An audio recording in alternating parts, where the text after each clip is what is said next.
All right, we're in chapter 23. Yeah, more sickness has held us back. So let's start. Let's start at chapter 23. So remember where we read in our reading. Joshua is being confronted by the religious leaders of the time, and they are arguing with him for doing good deeds, and all the people coming to him. Okay, and so do y'all remember what we last read? It's been a few days. No. Nope. No. All right. No. Love God, love your neighbor. That's the religious leader said, what's the most important thing that we should do? And Messiah says, love God, love your neighbor. What did they say? I don't know. Well, we'll see. We'll see. Now, because of his character and the way he had been acting, we're at the point now where people know the religious leaders are no longer going to challenge him about what he believes or how or his power. You understand? And so they're going to change their tactics on how they're going to catch the Messiah and get rid of him. All right. We're at verse 1. They're gonna get knives and. All right. They're gonna stab him. Then They're gonna cut his head off. Then Joshua spoke to the crowd and to his disciples, saying, all right, Zipporah. So he says, the scribes and the Pharisees have seated themselves in the chairs of Moses. Therefore, all that they tell you, do and observe, but do not do according to their own deeds. For they say things and do not do them. All right. They tie a heavy burden and lay them on men's shoulders, but themselves are unwilling to move them with so much as a finger. But they do all their deeds to be noted by men, for they broaden their phylacteries and lengthen the tassels of their garments. So, boys, now you remember what Moses' job was? What was Moses supposed to do? What did Moses do, Asher? No. He did baptize people. No. Moses. I'm not talking about John. Save them. Get them across the sea. And Moses did save them. Remember, Moses was chosen From Pharaoh. right, to lead the people from Pharaoh. What I said. All right. Y'all remember them? Y'all remember Prince of Egypt? Y'all remember it was a big deal? Now listen. Joshua is saying that the Pharisees and the Sadducees we've been reading, and the scribes we've been reading about in the stories, have put themselves in the position of Moses. And so they, the whole group, the synagogue, the religious people, they're acting like they're Moses leading the people. But did Moses do what was right? Did Moses did what was right all the time, except for those couple of times. But for the most part, he tried to save the people, right? Yep.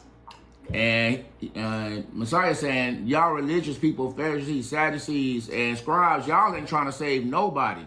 As a matter of fact, y'all tell people to follow rules that y'all won't follow yourselves. We see this in the church all the time. Like what? Number one, they didn't love people.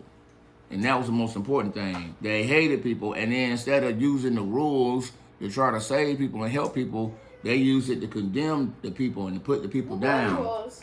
All the rules. And so they weren't trying to help anyone. Like, what did Messiah do everywhere he went? He helped people. They didn't do that at all. They were trying to help themselves. Yes, they were helping themselves. And that's what he's saying. They wear fancy clothes and they want to sit at the nice places. They want to be looked at and called teacher. And so That's what they're doing. It, you know, they want to be in Moses so they can have the glory. They want to be famous. They want to be popular. They want the people to follow them. But Joshua was saying that's not how Moses was. Moses cared for the people and led the people and tried to do right with the people. And he even begged for the people's lives. He gave himself for them. That's not what they're doing. Verse 6. They love to sit at places of honor at the banquet. They want to sit at the top chair. They, wait for me to finish. Yeah, Hadassah's here. She can sit down. Or grab something to drink. It's good to see you on the camera. Yeah, mommy's in the room. You should. And, look, so they sit at the banquets in the chief seats at the synagogues and respectful greetings in the marketplace and being called rabbi by men. But do not be, verse 8. This is going to be important, guys. Just in case anybody says y'all need to be pastors or anything like this, listen to this. Do not be called rabbi, for one is your teacher, and you are all brothers. Do not call anyone on earth your father, for one is your Father who is in heaven. Do not be called leaders, for one is your leader, that is Christ. But the greatest among you shall be the servant. Whoever exalts himself shall be humbled, and whoever humbles himself shall be exalted. Okay? Those are not tissues. It's fine, man. Wipe your nose. Boys, it said you don't need anybody to be your pastor, teacher, or any of those things. You have God. You understand? Yahshua already told you what you needed to do. Love your neighbor, okay? You don't need a rabbi, a title, some guru, some teacher, some pastor to tell you what to do. You only got one teacher, which is God, and he already told you what to do. So you don't need another man to tell you. And teach you to do what he's already told you to do. Do you understand? He said, if you want to be a great man, unlike these people that wear fancy clothes telling you what to do, Demetrius, unlike these people who stand up on these pulpits with these fancy clothes and the TV and the smoke and all of that, he says, look, you need to do, he said, hey, you've already been told what to do. Do those things. If you lift yourself up in the seat of Moses, you will find yourself being humble. Verse 13, but woe to you scribes, Pharisees, hypocrites, because you shut off the kingdom of heaven from people and you do not enter it yourselves, nor you allow those who are entering to go in. Verse 13, Joshua says, Damien, that there are religious leaders that are so sinful. Wait, what? Did I just say Damien? That Asher, people are being sinful and they lead folks into more sin. That's what he's saying. He's like, look, y'all are sinful and evil, and when people need help from God, y'all don't even help them. As a matter of fact, y'all turn them into sinners like yourselves. And you won't even help the people that are trying to find God. Y'all keep them away from God. And so, woe to you, scribes and Pharisees. Y'all are hypocrites because y'all devour widows' houses. And for pretense you make long prayers. And therefore you receive a greater condemnation. Woe to you, scribes and Pharisees, hypocrites, because you travel around on sea and land to make one proselyte. And when he becomes one, you make him twice as much a son of hell as yourself. Woe to you, blind guys, who say, whoever swears by the temple, that is nothing, but whoever swears by the gold in the temple is obligated. Verse 15, missionaries and missions is a big deal here in our part of the country, boys. We went to churches, especially Southern Baptists, that are big on missionaries and sending people across the world. Yeah. However, Joshua is saying, you're a hypocrite. Y'all will send somebody across the world to try to make one convert, spend thousands of dollars and risk your lives to make somebody a convert to Christianity, and they don't become followers of God. They become worse than they were. Isn't that what we did, guys? Wait, Dad, I bet Hold on. And so he's saying, you don't even need to go around the world. All you have to do is love your neighbor right next to you in your own house, but you refuse to do that. But yet you'll spend money. You'll spend money to send somebody to Africa and won't go to your neighbor across the street. All right, he calls them blind. He calls them fools. He says people will swear by inanimate objects like buildings. You know, they got their priorities wrong. All right, verse 19. He's making his case. Is it about this? You blind men, which is more important, the offering or the altar that sanctifies the offering? Therefore, whoever swears by the altar swears by both the altar and everything on it. And whoever swears by the temple swears by both the temple and him who dwells in it. And whoever swears by heaven swears by both the throne of God and him who sits upon it. Woe to you scribes and Pharisees, you hypocrites, for that you tithe mint and dill and cumin, and you neglect the weightier provisions of the law, justice, mercy, faithfulness. But these are the things you should have done without neglecting the others.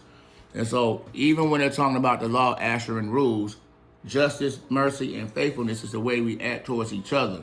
But there's like, you'd rather give up a tenth of your spices and food and stuff like that don't mean nothing, but don't care for the people. You neglect the folks. What do you need? Oh, no, wait. What's your question? Oh, you forgot your answer. No, I didn't know. So what is it? Answer. Shh, let the man talk. What you got? It's... Is it about this? Yes. That's what I said. As we did the thing, we were trying to get enough money to give to the poor people at somewhere else. Oh, explosion. Yes. Right. And so, according to Joshua here, instead of taking that money to give it to someone else whom we don't see, we don't know where that money is going. He's saying a better thing would have been doing is, hey, there's a person in your church right here, and that money could help them right here. The person that you know that's right here in front of you. Not some unknown person. It's neglectful. You can't say, oh, we're helping people around the world. And it's like, hey, I need help right here. And like, yeah, but for Jesus, we got to send this money to Africa. But the people right here are like, hey, it doesn't matter. It's like, hey, there's a man in our church standing on stage with one leg. He needs the money. Why are we sending it somewhere else? Across the world when we got a friend right here who needs the help. Help the person right here in your face. That's why he's calling them hypocrites. 24, Ezra. Demetrius, find it on your book. You too, Asher. You blind guys. 24? Yeah, verse 24 in chapter 23. You blind guys who strain out a gnat and swallow a camel. Verse 25. Woe to you scribes and Pharisees, you hypocrites, who clean the outside of the cup and the dish, but inside you are full of robbery and self-indulgence. Hey, what was that? Verse 26, you blind, clean the inside of the cup and the dish, and the outside will become clean also. Remember what we've talked about before. It's what's inside you, outside of your heart. That's what your wickedness and your evilness is on the inside. So the people are so busy, Demetrius, trying to look good and look holy. Like when you see the ceremonies and they're wearing the robes and they look like they're people of God. But he's saying inside they're trash, they're rotten, they're evil. How do we know? Because listen to what they say. Listen to how they act. Look at what they do for the people. Do you understand? What they do to the people. And that's why he calls them hypocrites. He says they robbers. They steal their money. You see that in church all the time. They tell you, hey, praise God. Oh, man, believe in God. And it's like, hey, we need help. We believe. But it's like, wait a minute. Why does the pastor have on a $30,000 watch? Why is the pastor driving a $200,000 car? Why does the pastor live in a mansion and the church? We live in the poor. Oh, people do see it. What? I don't remember seeing anybody like that. And I don't see the pastor with a watch that much or a car. Yeah, there's plenty of them that do. You will see as you get older. We're at a place that's pretty good and pretty conservative. But there are some places where we've been where that's how the pastors live. They look like kings. Is that a picture? They look like kings. No, we try to avoid those type of places, but was it at the church? I just need you to hear these things because you will see this in your future. All right, we will continue. All right. Yahshua saying it's about what's on the inside that counts, okay? And so not what's on the outside. All right. Isn't that what Don Verse said? 27. Woe to you, scribes and Pharisees, you hypocrites. Remember, these are the religious people sitting in the seat of Moses. They want to look like Moses. They want to shine like Moses, but they don't want to do anything Moses does. They don't want to free the people. They want to imprison the people to themselves. They want the people's worship for themselves. He calls them whitewashed tombs, which the outside may appear beautiful, but the inside you're full of dead man's bones and are all unclean. So you too outwardly appear righteous. Listen. So you too outwardly appear righteous to men, but inwardly you're full of hypocrisy and lawlessness.